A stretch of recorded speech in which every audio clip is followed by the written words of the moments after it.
कांग्रेस नेता और विधायक विजय वडेट्टीवार ने भी भंडारा हादसे में मारे गए मृतकों को अपनी श्रद्धांजलि दी।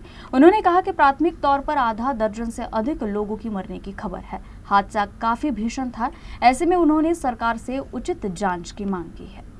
आता ती प्राथमिक माहिती माझ्याकडे आलेली आहे 5 जणांचा मृत्यू झाल्याची। त्याचं कारण अजून काही कळलं नाही।